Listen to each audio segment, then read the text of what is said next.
प्यारे विद्यार्थियों, कक्षा 10 सत्र 2021-22 के अंतर्गत अपन पढ़ रहे थे जो अपना नया सिलेबस NCERT राजस्थान माध्यमिक शिक्षा बोर्ड के अंतर्गत लागू कर दिया गया है। वर्तमान सत्र 21-22 के अंतर्गत जो पहला अध्याय अपना रासायनिक अभिक्रियाएं एवं समीकरण, इसके बारे में अपन पढ़ रहे थे। अगर आपको समझ में आ रहा है तो जो अपना चैनल है उसको सब्सक्राइब करें और जो अपने अन्य साथी पढ़ने वाले हैं उनको इसको शेयर करें, जिससे उनको भी अपने जो छोटा सा प्रयास है इसका उनको भी इनको लाभ हो सके। देखिए, अपन ने कल पढ़ लिया था कि जो समीकरण है रासायनिक समीकरण, उनको संतुलित कैसे किया जाता है। असंतुलित समीकरण होता है, उसको संतुलित कैसे किया जाता है। कक्षा 9 में अपन ने पीछे अध्ययन किया था पिछले में कि द्रव्यमान संरक्षण का नियम कि द्रव्यमान का न तो निर्माण किया जा सकता और न ही उसकी क्षति की जा सकती, द्रव्यमान संरक्षित रहता है। तो जो रासायनिक अभिक्रिया होती है अपनी उसमें भी द्रव्यमान का संरक्षण जो नियम है वो लागू होता है। इसमें जो द्रव्यमान का न तो निर्माण होता है न ही क्षति होती है। जो यौगिक होते हैं उनके परमाणुओं की संख्या भी जो तीर का निशान है उसके दाईं ओर और बाईं ओर बराबर होती है। तीर के निशान के और बाईं ओर जो भाग लेते हैं इन्हें तो अभिकारक कहते हैं। अभिकारक। तीर के निशान के दाईं ओर जो प्राप्त होने वाले पदार्थ हैं उनको उत्पाद कहा जाता है। तीर के निशान के ऊपर ताप है, दाब है, उत्प्रेरक है, इनकी उपस्थिति में जो अभिक्रिया हो रही है उनको तीर के निशान के ऊपर लिखते हैं। यह तो थी अपनी शब्द समीकरण। इसको अपन सूत्र के रूप में भी लिख सकते हैं। इसको Zn प्लस सल्फ्यूरिक अम्ल का जो सूत्र होता है H2SO4 reaction Zn SO4 plus H2, ये इसका सूत्र होता है। इसको संतुलित करने के लिए अपन देखो तत्व लिख लेते हैं। पहले तो तत्व कौन कौन से हैं। अभिकारक में परमाणुओं की संख्या, अभिकारकों में परमाणु की संख्या, उत्पाद में परमाणु की संख्या,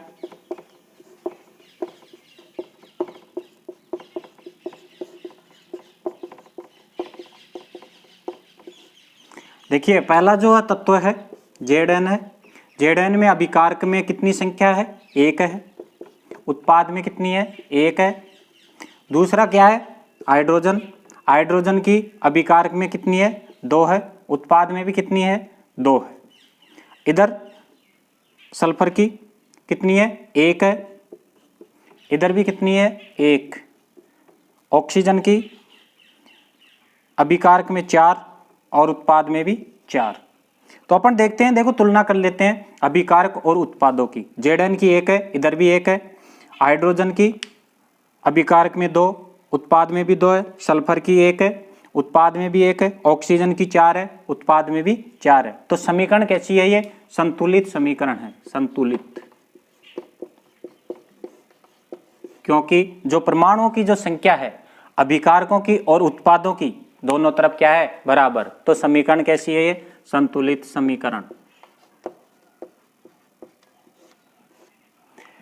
दूसरी, अगर परमाणुओं की संख्या असमान होती है तो उसे कंकाली समीकरण भी कहते हैं या असंतुलित समीकरण कहते हैं। समीकरण संतुलित करने के लिए अपन एक और उदाहरण लेते हैं, जिसे Fe plus H2O reaction Fe3O4 plus H2। अब इस समीकरण को अपन देखते हैं संतुलित है या असंतुलित है। Fe की इधर कितनी है? 1 है। इधर कितनी संख्या है? 3। तो समीकरण क्या है? असंतुलित। तो अपन इसको संतुलित करने के लिए एक बहुत ही आसान तरीका है, आप ध्यान से समझो, इसको आसानी से अपन संतुलित कर सकते हैं। देखिए, सर्वप्रथम तो क्या करते हैं अपन कि जो ये परमाणु दिए गए हैं इसके अंतर्गत कुछ भी चेंज नहीं करना। इनके पहले ही अपन अनुमान से पूर्ण गुणांक लगाएंगे, पूर्णांक अनुमान से ही।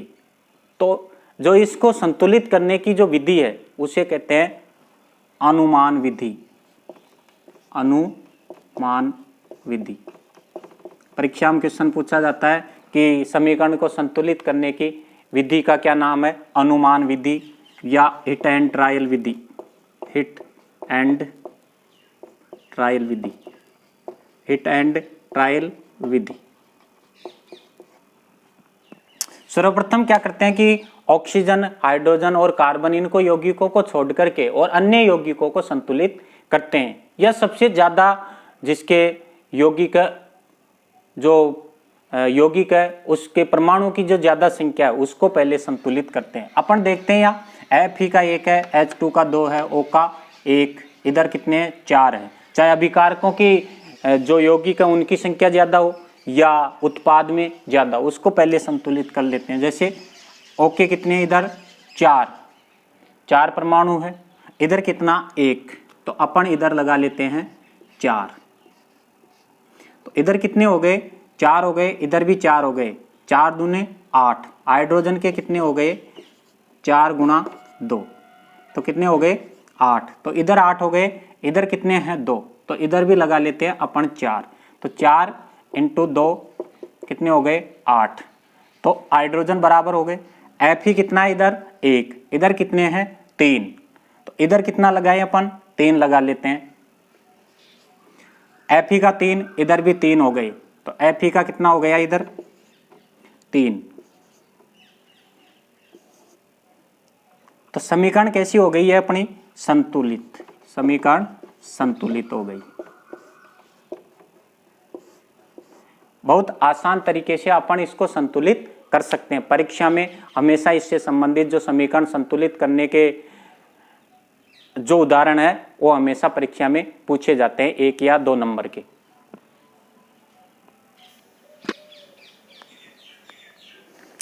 समीकरण संतुलित कर लेने के बाद में अगले चरण में जो इनकी अवस्थाएं होती है, किस अवस्था में पाए जाते हैं ये? ठोस में या द्रव या गैस। इनके संकेत लिखते हैं। ठोस के लिए S, द्रव के लिए L और गैस के लिए G। Fe कैसा है? या S सॉलिड मतलब ठोस है, H2O जल लिक्विड है, FeSO4 सॉलिड है और H2 क्या है? गैस। इन संकेतों को लिखते हैं कि उस पदार्थ की कैसी अवस्था पाई जाती है, इनकी अवस्थाओं को लिखते हैं।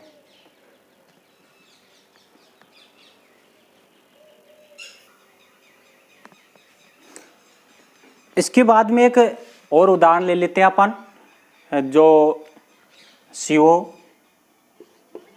Plus H2 reaction CH3 CH3OH,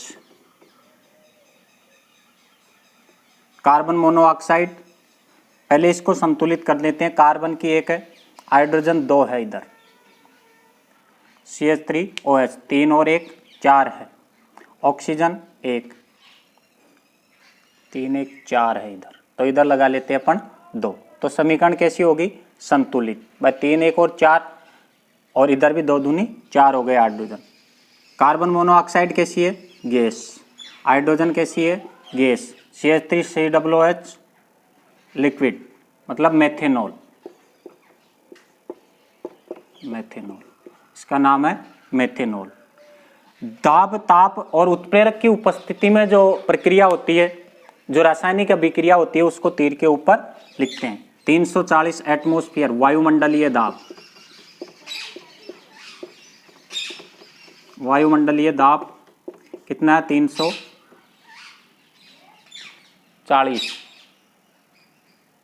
340 वायुमंडलीय दाब पर यह अभिक्रिया संपन्न होती है। तो ताप, दाब, उत्प्रेरक की उपस्थिति में जो अभिक्रिया होती है उसको इस तीर के निशान के ऊपर लिखते हैं।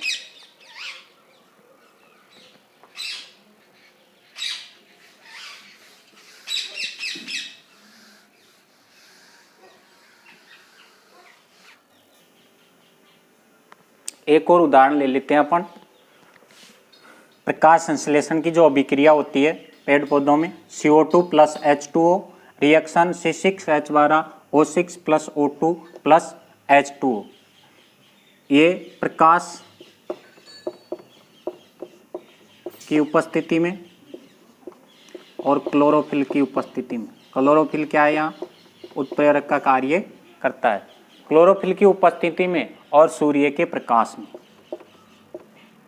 सूर्य के प्रकाश में यह अभिक्रिया संपन्न होती है। अपन इसको संतुलित करते हैं। देखिए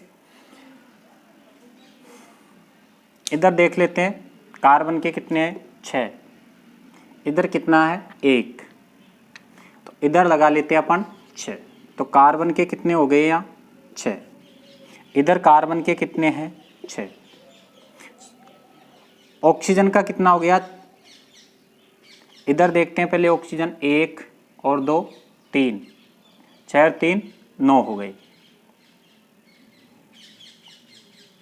9 हो गए। और इधर कितने हैं ऑक्सीजन के 12 और 1 13, ऑक्सीजन के 13 हैं। इधर अपन लगा लेते हैं ऑक्सीजन के 6 दूनी 12, 12 और 6 18, 18 और 1 19। इधर कितने 6 दूनी 12 और इधर लगा लेते हैं अपन 6, 12 और 6 18, एक ज़्यादा हो गया तो इधर अपन 12 लगा लेते हैं। तो ऑक्सीजन कितने हो गए 12 और इधर 12, ऑक्सीजन कितने हो गए, ऑक्सीजन हो गए इधर 24, इधर कितने ऑक्सीजन 6 और 6 दूनी 12 और इधर कितना 1 13, तो इधर 24 है तो इधर अपन 12 लगा लेते हैं। तो ऑक्सीजन इधर भी कितने हो गए 6 और 6 दूनी 12, 12 और 12 24, इधर कितने होंगे 12 और 6 दूनी 12 और 12 24, इधर 6 और 6 दूनी 12, इधर 6 लगा लेते हैं अपन, 6 और 6 12 और 6 दूनी 12 और 24। हाइड्रोजन देखते हैं अपन, हाइड्रोजन कितने हैं 12 दूने 24, इधर कितने 12 और 12 24। तो समीकरण कैसी हो गई अपनी, समीकरण संतुलित।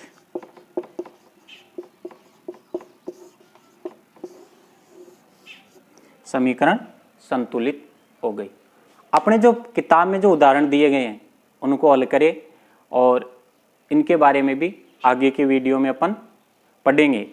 अगर आपको अच्छा लग रहा है, समझ में आ रहा है, तो अपने जो वीडियो है इसको अपने जो साथी है उसके साथ शेयर करें और जो चैनल है अपना उसको सब्सक्राइब करें। धन्यवाद।